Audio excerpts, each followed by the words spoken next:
Greetings AMCers, welcome to Script to Screen. My name's John Campea. Well, it's been a long and often drama-filled road for us to finally come to Toy Story 3. Now, of course, Toy Story 1 broke all sorts of barriers when it came to CG animated films. Toy Story 2 was originally conceived as a Disney straight-to-home video kind of project until they realized how good it was turning out to be, and now it is one of the only wide-release films ever to hold a 100% rating on Rotten Tomatoes. And now we come to Toy Story 3. Does it live up to its predecessors? Oh my goodness, does it ever. Andy's going to college. Can you believe it? What are you going to do with these old toys? Okay, calm down, guys. Let's just keep this in perspective. Where's she taking us? I should have seen this coming. We'll be fine, Jesse. Oh, I hate all this uncertainty! First of all, Toy Story 3 is an incredibly courageous film because it picks up right where in Toy Story 2, you remember that very ominous and depressing prophecy, basically, that the character Stinky Pete, voiced by Kelsey Grammer, gives to all the toys. He says, why stay loyal to Andy? What do you think is going to happen to you when Andy goes to college? You're just going to be refuse. You're going to be useless. He's not going to have a place for you in his lives anymore. Well, instead of just sidestepping around that and making a fun kind of continuation picture. And remember, Toy Story 3 and Pixar could have just gone right back to when Andy was still a child and done a movie that way. Instead, Pixar makes the bold decision to make a movie about what happens when Stinky Pete's prediction and prophecy comes true. And that's where Toy Story 3 starts off, where the toys are now basically afterthoughts. Andy has grown up and he's getting ready to go to college. And now the toys find themselves in that situation that Stinky Pete always predicted that they would be in. Watch out! No, just keep playing. Just pretend I'm not here. Does the red light mean it's going? I've been cold, I've been hungry, now for a while. I guess most of my dreams have come true. With it all, Andy's going to college. Can you believe it? Mom, I'm not leaving till Friday. What are you going to do with these old toys? 'Cause I never get over losing you. No, I'll never get over losing you. Making that sort of bold and courageous decision to start the film and make the film in that sort of a context gives Pixar the opportunity to introduce themes into it that you don't find in the traditional kids' films.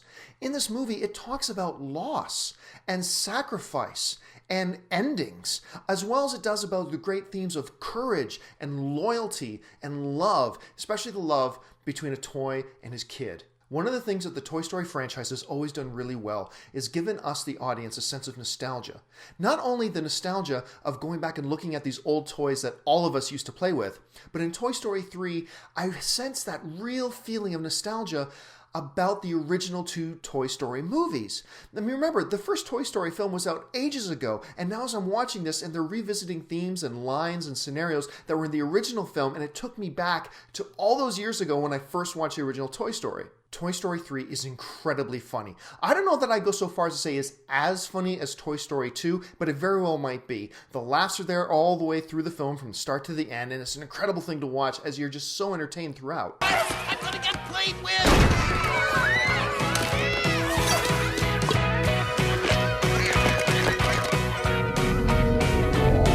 One of the other things that Toy Story 3 does really well is that animated films have a tough time giving a real sense of excitement to their action sequences. It's not an easy thing to do in animated films, but Toy Story 3 does it really well, both in fun action animated sequences like the very beginning of the movie, and you'll have to see, this is a terrific opening to this film. You have to see it. It's fun, it's exciting, but also when there's real peril. Toy Story 3 does a great job when the toys are in actual danger and you feel that sense of terror and fear as well as the excitement of the action that's going on. It's one of the very few things that anybody can do well, and Pixar just seems to nail it every time. The film is also incredibly touching. There are several times throughout the film that even though in the original Toy Story films, you always got the sense of the love that the toys had for Andy, and that's great. And they have a real friendship with each other. But in Toy Story 3, they take the opportunity to really bring to the forefront the love that these toys have for each other. We have to be reminded once in a while that these toys have been together for years, and their friendship and that bond have developed and grown to the point that they have this real deep and respecting love for each other, and that comes through in several key scenes in the film. But one of the key factors of Toy Story 3 that I think you'll probably hear most critics talk about is that this animated film does more to pull on your heartstrings than I think any animated film, or almost any film period, has ever done in cinematic history. I felt during this movie. I cried during this movie. All right? I cried. I've only ever cried in 2 other movies in my life. The first one was Life is Beautiful, the Roberto Benigni classic film, and also in My Best Friend's Wedding. I know that's a weird one to say, but don't mock me. But in Toy Story 3, there are a couple of key moments. Now, a lot of people are talking about the end of the film has everybody bawling, and it's true. You're going to weep like a baby at the end of this film, and everybody in the theater that I was in was crying like a baby. You could hear it all around me. But it's not just the ending. There are a couple of moments in the film where the toys display that sense of love they have for each other and the friendship and the bond, facing maybe their end and things like that are so emotionally compelling and so pull on your heartstrings, not just from a tear-jerker point of view, but from the deep emotional bond that these toys have that moved me in a way that no animated film ever has before. I didn't want to spend this time going into all the plot and the details about the film. Those are things you can read about in any synopsis. What I just wanted to share with you guys today is what a special, special experience Toy Story 3 really is. Look, a few months ago, after I saw How to Train Your Dragon, I came out and said, man, the Oscar for Best Animated Film isn't a lock for Toy Story 3 anymore, because How to Train Your Dragon is a brilliant animated film, possibly the best animated film that wasn't done by Pixar that I've ever seen. But I take it all back.